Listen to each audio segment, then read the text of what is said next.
Boa tarde, boa noite, bom dia. Bom, dando prosseguimento então ao nosso pensamento histórico-sociológico do Brasil em relação à questão do poder e política, né?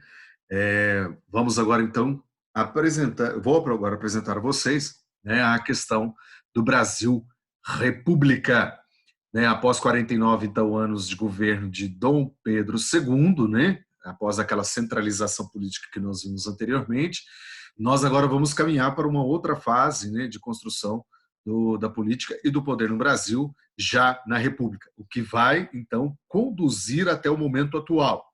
Por isso que é muito importante você, então, ter em mente que nós já trabalhamos a questão do poder política na colônia, trabalhamos a questão do poder e política no Império, e agora nós vamos trabalhar na República. Bom, a proclamação da nossa República, né, inicia-se em 1889, né, justamente aí no dia 15 de novembro, né, de 1889, quando nós temos então o quê? A proclamação da nossa República, né? Eu gosto até de usar um termo, né, que no direito é, né, muito comum, até porque faz lembrar, né, da civilização romana, né? Quando a gente fala res, coisa pública, pública, né? Quer dizer, coisa pública. Por isso que eu até coloquei para vocês aí no direito, né? O professor, quando chega para falar sobre a questão de república, né? Até o peito enche, né? Principalmente o professor de filosofia, né? História, no caso, né? Sociologia. Então, a gente fala que nesse momento da república é o governo regido pelo povo, né? Para as demais definições que a gente acaba, então, encontrando aí nos livros de história e assim por diante. Agora, a república, claro, né, ela tem alguns padrões que devem ser seguidos sem questionar. Ela tem que ser, né, digamos aí, liberalista, né? Ela tem que ter a tripartite de poder e, claro, ela tem que estar voltada à democracia. Ah, professor, o senhor inventou isso aí. Não é possível uma coisa dessa. Não. Se nós pensarmos a República lá na civilização romana, pensarmos a República, né, nas discussões que envolvem aí a história pelo mundo, nós vamos entender que ela tem esse viés liberalista, né, no primeiro momento aí por causa da questão do iluminismo lá na civilização romana, porque havia-se essa necessidade de se discutir a política, tinha que ter a liberdade para fazer a política acontecer. Nós temos a tripartição de poder, que não é presente lá no primeiro momento, né? Porque não se tinha essa questão de pensar, né, nessa divisão como um todo, mas havia-se, né, a justiça, havia-se o Senado, havia-se, né, a questão do imperador e tudo mais, né, do representante político. Mas no Brasil, quando a gente pensa a questão da República, nós temos que pensar no executivo, no legislativo e no judiciário. Barão de Montesquieu, o Espírito das Leis, né, que é uma das obras, ele acaba colocando essa ideia, né, a divisão dos três poderes, que é muito importante. É poder controlando poder e não o homem controlando o poder. É poder que está ali em jogo, né, o executivo, o legislativo e o judiciário. Não é colocar o judiciário acima do executivo e legislativo, não é colocar o legislativo acima do judiciário. Não, não é assim. Deve haver uma conciliação desses poderes. Tá? E, claro, é democrático porque você tem agora a participação popular através do voto, através das eleições, marcada de forma direta. Bom, mas no Brasil nós vamos ver que em algumas fases na República e nós temos o quê? A participação indireta. Os momentos que nós, então, temos na República, né? No primeiro momento, nós temos a República das Espadas, ou dos Marechais, também conciliada com a fase dos militares no poder. Então, nós temos aí o Marechal Deodoro da Fonseca e Floriano Peixoto, Marechal de Ferro, né, punhos de ferro. Né? E quando a gente fala dessa questão, desse primeiro momento, né, da República no Brasil, nós temos que lembrar que há uma centralização do poder político. Essa República das Espadas, ela está voltada muito para aquela questão do positivismo de Augusto Comte, que nós já estudamos em sociologia, onde nós temos ali a lei dos três estados, teológico, metafísico, positivo, que faz parte dessa composição. Então, essa ideia positivista, ligada a essa centralização do poder, dava mais, então, gás, né, para que eles pudessem, então, continuar controlando a política. É por isso que nós vamos ter ali um governo provisório, depois um governo constitucional e assim por diante, nessa fase dos marechais, nessa fase dos militares. Terminado esse momento, então, nós vamos ter o quê? A formação da República Oligárquica. Né? Nessa política já vem aí o anseio, né, da questão da política dos governadores e, claro, também a política dos coronéis. É muito importante ressaltar que a política dos governadores elas estavam destinada ao Estado e a política dos coronéis aos municípios. Né? Novamente, a ideia do coronelismo, né, que eu já tinha colocado para vocês lá atrás, no período colonial, ela começa a se fazer presente agora. Não é que no período imperial não tinha, mas, né, é uma fase, né, uma construção. O que eles desejavam, né, a República Oligárquica nesse momento? Se os militares desejavam, no primeiro momento da República, a centralização, agora você tem o quê? Uma descentralização política. A República Oligárquica, né, é a república da elite, vamos dizer assim, né, que está ali no controle político. Então, é um poder descentralizado, fragmentado. Cada governador, cada membro político ali, ele lutava pelo aquilo que ele queria. Então, descentralizou-se a partir desse momento o poder e, ao mesmo tempo, também a política. E é na política oligárquica, nessa forma de descentralização política, que vai surgir, então, a política do café com leite. Essa mistura tão gostosa, né, que nós tomamos aí, né, no café, como café da manhã e tudo mais, à tardezinho, como é bom também, né? Mas a política do café com leite representa, então, duas elites importantes no Brasil, no cenário político desse momento, e duas oligarquias presentes e constantes, e dois estados de grande importância. São Paulo com leite, Minas Gerais, São Paulo, desculpa, com café, Minas Gerais com leite. Nossa, quase que o professor dá uma... Né? Mas, vamos lá, café em São Paulo, Minas com leite, ok? E, claro, né, nessa forma de política, você tem a perpetuação do poder, né, dado, então, aos presidentes que eram escolhidos, de acordo ali com, né, a sucessão entre um e outro. Então, marcando, então, essa descentralização política. Quando é que se termina, professor? Termina com a ascensão de Vargas ao poder político. Mas nós temos que lembrar que Vargas, quando sobe ao controle político, né, ele vem aí, mediante esse poder, vem mediante o quê? A um golpe político praticado pela elite gaúcha, né? Então, porque nesse momento você tem que lembrar que Rio Grande do Sul faz uma aliança com São Paulo. Não, não. Rio Grande do Sul faz uma aliança com Minas Gerais, gente. Minas Gerais, porque São Paulo estava sendo representado por Washington Luiz. Vocês lembram aí, né? E, claro, São Paulo vence as eleições, mas isso não agrada a elite mineira, que tinha como representante, então, Getúlio Vargas. E, a partir daí, né, essa fase da história do Brasil ela é repleta de embaraços e desembaraços, porque quando o Vargas assume o poder político, ele põe fim a essas várias sucessões que você tinha entre São Paulo e Minas Gerais, no controle político, e, claro, ele começa, então, né, a governar de uma forma totalmente diferente daquilo que era feito nesse primeiro momento. Por isso que nós temos, então, que o surgimento da chamada Era Vargas, ela vai de 1930 a 1945. Para melhor compreendermos essa fase, é necessário, então, dividirmos esse período em três fases importantes, né?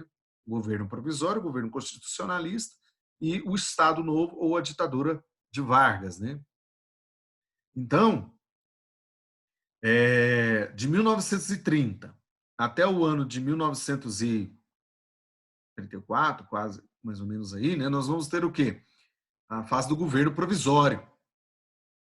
E essa fase do governo provisório ela vai ser marcada pela guerra civil entre São Paulo e Brasil. São Paulo, Brasil a gente brinca assim nesse sentido aí na história, mas é uma coisa séria. É porque você tem a revolta constitucionalista de 1932. O que estava acontecendo nesse momento aí? Havia uma, digamos, né, a necessidade dos paulistas reivindicar de Vargas, né, que ele elaborasse uma constituição, já que o governo era provisório, então tinha que ter uma constituição para legitimar o poder político nesse momento. E claro, se houvesse, então, essa formação dessa Assembleia Constituinte, os paulistas queriam também escolher para si um representante, um interventor que fosse de São Paulo, já que Vargas tinha nomeado um que não era paulista. Mas o que estava por trás de todo esse processo que os paulistas estavam fazendo contra Vargas era o quê? Aquela ideia, nossa, vamos pressionar o Vargas, porque se nós pressionarmos Vargas, ele vai ceder no momento e nós vamos tomar o poder novamente. Só que isso não acaba acontecendo. Até porque, como era anteriormente, né, antes de Vargas assumir, até porque quando Vargas vai começar a pensar na ideia de uma Constituição, ele tem que colocar fim a essa guerra civil que está acontecendo. E realmente isso acaba acontecendo. Vargas põe fim a esse processo. E, claro, em 1934, é elaborada, então, é convocada uma Assembleia Constituinte, é elaborada uma Constituição, né, com viés trabalhista, né, ou seja, uma defesa ali ao trabalhador, e também prezava-se pela defesa da democracia e da participação da mulher na política. Né? Então, ou seja, nesse momento, essa Constituição, com esse viés democrático, fez com que surgisse, então, a fase de uma descentralização política neste momento. E essa fase de descentralização política, de participação da democracia, ela vai ser terminada no ano de 1937. Porque em 1937, até o ano de 1945, já é a terceira fase desse momento, né? Porque aí você tem que lembrar que eu falei para vocês que é fases que nós estamos vivenciando, porque nós temos a primeira fase, que é o governo provisório, 1930 a 1934, 34 a 37, nós temos o governo constitucionalista, descentralizado. Depois de 37 a 45, nós vamos ter, então, um governo centralizado. Mas, professor, como assim? Bom, é fácil lembrar. Nessa fase aí, de 37 a 45, Vargas vai se tornar um ditador. Por quê? Ele vai beber ali daquela influência nazi-fascista vivenciada na Europa. O nazismo alemão e o fascismo italiano sobe a cabeça, digamos aí, de Getúlio Vargas. Bom, e agora, professor, o que vai acontecer então? Agora, nesse momento aí, né, essa fase de centralização política ela vai se estender até o ano de 1945. E Vargas vai governar de forma ditatorial, vai colocar a ideia do nacionalismo em ação, que era uma das ideias que estavam presentes no nazismo e fascismo, né? Vai lutar contra a ascensão, né, digamos aqui, dos movimentos que eram contrários aos viés democráticos, vai haver perseguição e tudo mais, vai acontecer tudo isso, vai ser criada a DIP, Departamento de Imprensa e Propaganda, né? Nós já estudamos isso na aula de história. Então, essa fase vai marcar o quê? A centralização política. Só que isso vai terminar quando houver, então, a intervenção dos Estados Unidos. Os Estados Unidos vai chegar e falar assim, Vargas, vamos conversar, senta aqui, vamos conversar. Você vai continuar mantendo esse poder autoritário e tudo mais sobre a política ou como é que é? Você vai dar um jeitinho? E nesse momento quando os Estados Unidos intervêm, então, dentro da política brasileira, na fase governamental de Vargas, é que você vai ter, então, o fim desse regime. E, claro, como era de se esperar, como não tinha um vice-presidente nesse momento, não foi se plantado, então, uma forma de eleição direta, o que acontece? Getúlio Vargas vai entregar, então, o governo, a presidência da República, ao juiz do Supremo nesse momento, que no caso é o senhor Zé Linhares. Ele é presidente do Supremo Tribunal Federal. Isso tudo dentro do ano de 1945. E quando esse poder é entregue ao Zé Linhares, né, Vargas entrega o poder ao STF, né, o STF, o Zé Linhares, vai entregar então esse governo a quem? Aos militares. E quem assume neste momento o controle da política do Brasil é Dutra. Só que é interessante ressaltar nesse momento é que não vai ter prosseguimento ali a uma ideia ditatorial. O que acontece? É Dutra que vai iniciar, então, a fase democrática do país. Olha só, o militar iniciando uma fase democrática no país. Junto a essa ideia de uma democracia no país, a essa nova forma de pensar a república democrática, nós vamos ter, então, o surgimento do populismo, que é uma forma de governo, onde ali você tem um apoio popular como um todo. Então, nós temos ali novamente o retorno de Vargas à presidência da República, Juscelino Kubitschek, Jânio Quadros, né? E, claro, a fase áurea de tudo isso aí vai até o ano de 1964. Ah, professor, termina tão rápido assim? Sim, porque aí, quando você tem essa fase áurea de uma democracia, algumas ideias começam, então, a ser plantadas dentro da política brasileira. Então, você tem a necessidade de haver ali, então, o quê? Uma intervenção militar. Né? Sentiu-se a necessidade de haver uma intervenção militar. Né? Por isso que, nesse momento aí, fecha-se a fase democrática e inicia-se a ditadura militar. A ditadura militar, ou regime militar, ele vai de 1964 a 1985 e representa o quê? Uma centralização do poder político na mão dos militares ou de uma junta militar, que passa, então, ao quê? A governar o país. E o viés que estava dentro desse regime militar, ele é compartilhado pelo aquele viés americano, que era a ideia do progresso. E realmente nós vamos ter aí um acelerado desenvolvimento do Brasil nesse momento, inclusive vai acontecer o chamado milagre econômico e tudo mais que nós já conhecemos dentro da história, né, do regime militar. Mas aí já se configura então o quê? Uma nova política, uma nova centralização de poder. E esse governo inicia-se então, né, com o Castelo Branco, de 64, e vai até João Batista Figueiredo, de 1985. Lembrando que Geisel e Figueiredo têm uma participação decisiva para haver, então, o que é a redemocratização do país.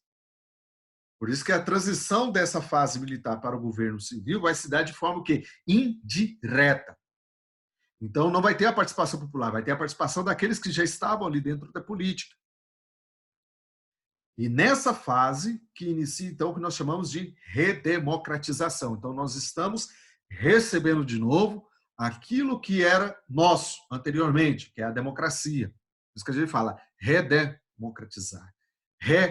No caso aí, né, trazer à tona a questão, né, da democracia. Só que como é feita uma eleição de forma indireta, quem acaba vencendo essas eleições do ano de 1985 é Tancredo Neves, avô de Aécio Neves, né? Lógico, com alguns problemas de saúde, ele adoece, passa mal e tudo mais, é internado e acaba vindo então o que é a falecer. E nesse momento aí, né, quem acaba assumindo indiretamente o controle político é seu vice, o José Sarney. Então, ou seja, após o falecimento de Tancredo, Sarney assume a presidência da República e convoca uma Assembleia Constituinte para elaborar uma nova Constituição. Né?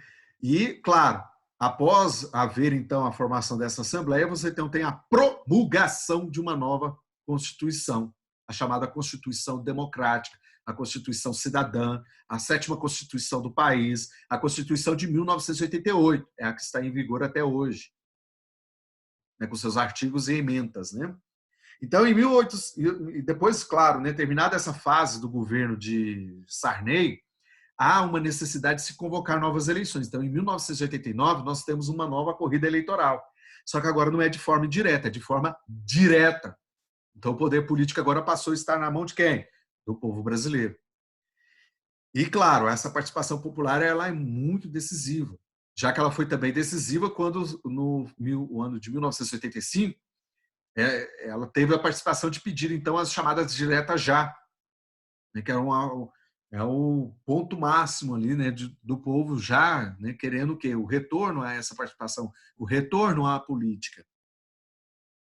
E a democracia no país só passa a ser possível, então, a partir do momento que é a promulgação, então, da Constituição de 1988. Então, é a nossa carta magna, é aquela que está acima de nós, né, no cenário político. E, claro, né, como não era de se esperar, diferente de tudo isso, né, só vou voltar um pouquinho.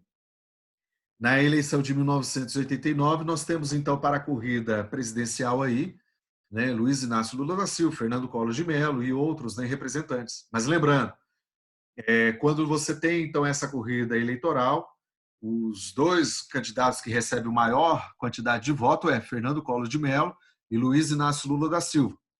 O Fernando Collor de Mello vence as eleições, né, com o apoio aí da rede Plim Plim de televisão, né, já que toda a política, né, era desenhada, né, em favor de Fernando Collor de Mello.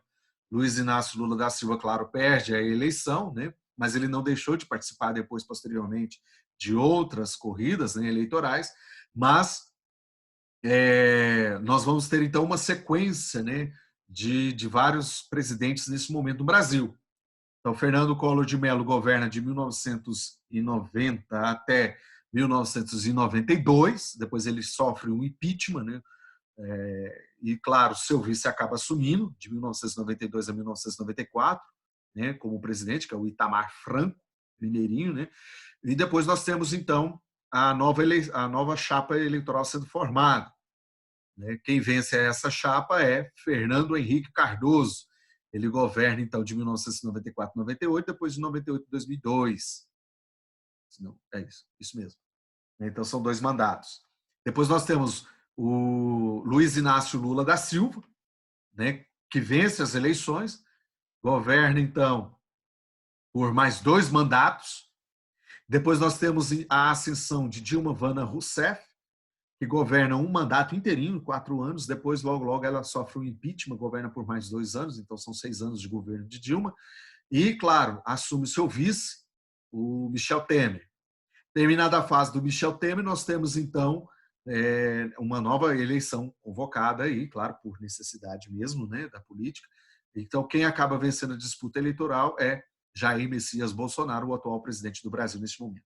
Então, só para vocês terem uma ideia, olha só a fase de redemocratização do país, né? Tudo isso culminando, né? Graças aí, então, a essa, né, Constituição que beneficiou a todos nós termos essa participação na política. E surge, então, o quê? O chamado Estado Democrático e de Direito, tá? Tá vendo que a ideia em si da sociologia política era fazer você caminhar pela história juntamente com a ideia da sociologia política para que você chegasse a essa compreensão do que é o Estado democrático. Então, esse Estado compreende, então, simultaneamente 2 aspectos distintos: a estrutura de poder e a organização burocrática, como nós já estudamos em Max Weber, quando ele fala da burocracia. Então, a estrutura de poder, ela é o quê? Mais abstrata a nós, ela não é tão perceptível, né? Já que ela deve ser analisada, né, de forma teórica. E a organização burocrática, claro, ela é um nível mais concreto. Mas vejamos, a estrutura de poder do legislativo ela é composta dessa forma. Nós temos lá o poder legislativo, né, formado pela União, pelos estados, pelo Distrito Federal, pelos municípios, mas elas têm o quê? As suas representações. Por exemplo, vamos para o município, patrocínio. Nós temos, então, o quê? A Câmara Municipal. Mas quem está dentro da Câmara Municipal são o quê? Os vereadores. No Estado, por exemplo, nós temos o quê? A Assembleia Legislativa, representada em BH, nossos deputados estaduais. Na União, nós temos, então, o quê? A junção do Congresso Nacional, que é o Senado Federal, mais a Câmara dos Deputados. Os senadores, mais os deputados federais, tá vendo? Então, isso é a estrutura do Poder Legislativo. E não termina por aí. Porque nós temos a estrutura do poder do quê? Do judiciário. Nós temos o STF, que está acima, e abaixo dele nós temos o STJ, o TSE, TST, né? O STM. Mas nós temos que lembrar que existe abaixo dos Supremos Tribunais e dos tribunais, além do Tribunal Federal, nós temos o que? As instâncias que fazem com que aconteça todo esse processo. A primeira e a segunda. Né? E cada uma delas dividida, né, em justiça comum, justiça federal, justiça eleitoral, né, justiça do trabalho, justiça militar. Lembrando que a justiça eleitoral, do trabalho e militar são especializadas, tá? Que é totalmente diferente da justiça comum e da justiça federal. Temos, então, a estrutura do poder também do executivo, formado daquele mesmo esquema que nós vimos anteriormente, né?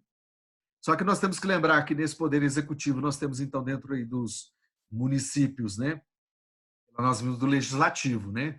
No executivo nós temos aí já os seus representantes, por exemplo, da União, o presidente e o vice-presidente, e os ministros de Estado. Dos estados, governadores, vice-governador e seus secretários. Do município, por exemplo, patrocínio, nós temos aí, então, o prefeito e o seu vice-prefeito, mais os secretários municipais. Então, tudo isso compondo, então, o quê? A estrutura do poder do executivo. A ideia de burocratização, então, que eu tinha colocado como segundo ponto para vocês, segundo aspecto, ela pode ser dividida em 3 partes. O que seria essa organização burocrática? É a estrutura final ali, mais concreta, sólida. Nós temos o setor governamental, formado pelos ministérios e pelas suas secretarias, né? E temos aí as agências também que são importantes, que é importante ressaltar aí nesse momento. Nós temos o setor produtivo, que é o caso da Petrobras e tudo mais. Nós temos o setor financeiro, BNDES, Banco do Brasil, Caixa Econômica Federal e assim por diante.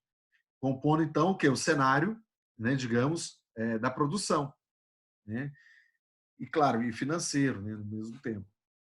Aí nós temos alguns cenários, né, dessa questão da burocratização que acaba, então, acontecendo. Né? Porque em 1990 nós temos que levar em consideração que algumas estatais tornam-se o quê? Privadas. E isso se dá mediante o quê? Um anseio burocrático, porque aí você tem que, digamos, fazer a concessão para que ela seja comercializada e assim por diante. Nós tivemos isso no governo de Collor, por exemplo, a venda da Uzi Minas.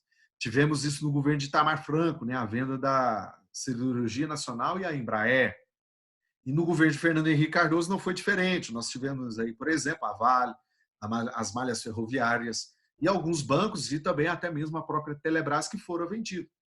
No governo de Lula, Dilma e agora atualmente, nós também temos essa ação também sendo voltada para essa ideia, né, digamos, de estruturação do modelo burocrático. Mas as grandes políticas, né, necessitam, então, de um caminho.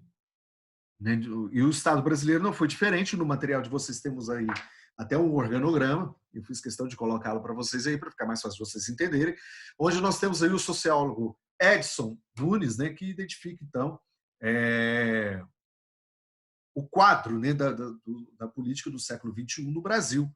Né, ou seja, o quadro das formas de o Estado brasileiro abrir-se então para a sociedade. Que forma isso aconteceu? Bom, vejamos, são 4 formas distintas de que esse modelo tenha acontecido. O primeiro é o corporativismo, onde você tem as práticas, né, de organizar a sociedade em forma de corporações. E essas corporações elas estão subordinadas ao Estado. Então, os trabalhadores e empregados devem ser organizados de acordo com as suas profissões, de acordo com as suas especificações. Né? E vai representar, então, os diferentes interesses políticos e econômicos nesse momento. E o corporativismo propõe, então, um modelo político econômico, em que o governo desempenha, né, esse papel de mediador. Ele não centraliza, ele intermedia, né, essa ideia, né, para que possa, então, melhorar as injustiças, né, na economia, relacionada, então, ao capitalismo irrestrito. Okay? Isso é chamado, então, de corporativismo. Segundo modelo, o clientelismo. Gente, essa prática vem de lá de trás, colonial, imperial e agora. Né? É uma prática antiga. Né? É uma relação de troca de favores entre o cidadão e o político. Olha, você me dá isso que eu te dou isso, te dou o voto. Acontece? Acontece muito. Nos estados, municípios. Né? Isso, origem, remonta então lá na República Romana. Quem eram os clientes? Eram aqueles que eram os queridinhos, vamos dizer assim, dos patrícios. Mas porque eles faziam essas trocas. Muitas das vezes essas trocas vinham acompanhadas do matrimônio. Né? Então, pode ser encontrado nas várias esferas de poder e governo espalhadas aí pelo mundo ou também pelo Brasil. Okay? O clientelismo pode ser entendido também como um intercâmbio, né, de votos por favores entre os eleitores e também os políticos, foi o que eu disse a vocês. Né? E, claro, isso acontece em sociedades que têm um alto nível de desigualdade social ou também baixo nível de desigualdade, onde você pode ali ter essa ideia também, né, acontecendo. E é uma coisa mais frequente nos governos populistas. Nós temos o insulamento burocrático, que é o terceiro momento, é caracterizado como um fenômeno no qual, então, a burocracia possui um alto grau de independência em relação aos controles políticos ou sociais. Tá? Seria uma estratégia, tá, essa ideia de insulamento burocrático das elites para superar, então, a arena controlada pelos partidos políticos. Tá? E atua com um alto grau de autonomia. Lembra que eu falei? A autonomia está muitas das vezes relacionada a essa descentralização, né? A essa forma, né, digamos, de política.